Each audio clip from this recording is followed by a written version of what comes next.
So Kuro decided to jump scares today and drip market Malen I Augusta. If there's one thing Kuro loves doing, it's being unpredictable with their drip marketing timings. Now, Augusta herself being the next character was something that everyone knew, one way or another. And Kuro really wasn't trying to hide that. What I didn't expect, however, was a splash shot of this caliber.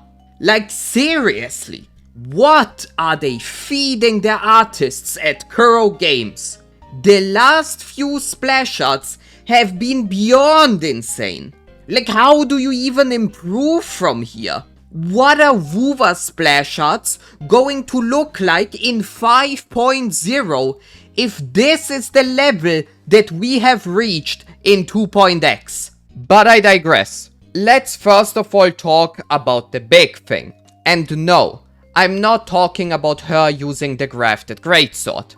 I'm talking about her having a whole ass griffin in her splash shot that has fucking banners as its wings. It looks so cool. And what's interesting is that it wears the same sun-like head ornament that Augusta herself wears. So I'm not only going to make the assumption that this thing belongs to Augusta, but that it's also part of her kit.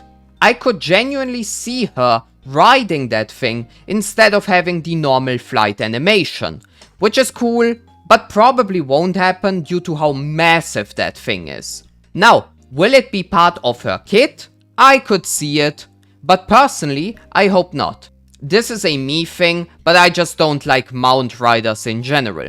I think riding a mount takes away a lot of the spotlight off the rider itself. I, for example, don't think the Nameless King would have been a great and memorable boss if he was perma-fighting on his dragon. In Augusta's case, she's supposed to be the ultimate gladiator, basically like an idol for the people of Septimond. And I would prefer it if her entire kit fully focuses on making her feel like an unstoppable war machine. But I don't feel like talking too much about that, because I'm gonna be honest, it's Kuro. They will not mess up this character's kit from an animation and satisfaction standpoint. Now, how strong do I expect her to be? I'm going to be honest. Augusta is giving me massive Sentinel Resonator vibes.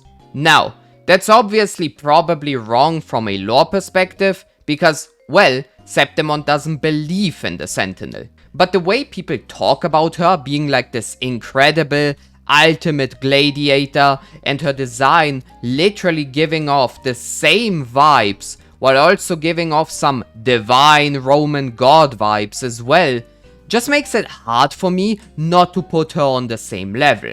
I absolutely love her design. It might genuinely be my favorite Wuva design after Geshu Lin so far. And I have a feeling that her kit will be absolutely bonkers and that she's going to be an unstoppable hyper carry. Let's lastly talk about Yuno. I don't think I'm the only one who expects Yuno to be her best teammate. Yuno isn't giving me some crazy hyper carry vibes, and she's already lore-wise incredibly tied to Augusta.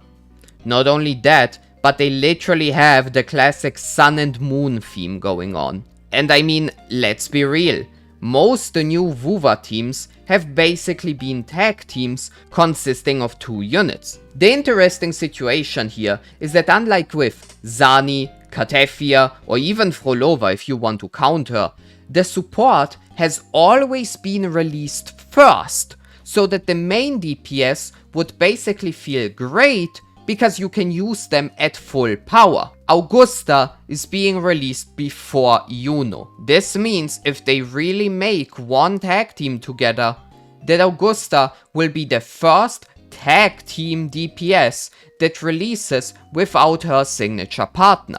I am indeed, I won't lie, a bit concerned about Augusta's release power.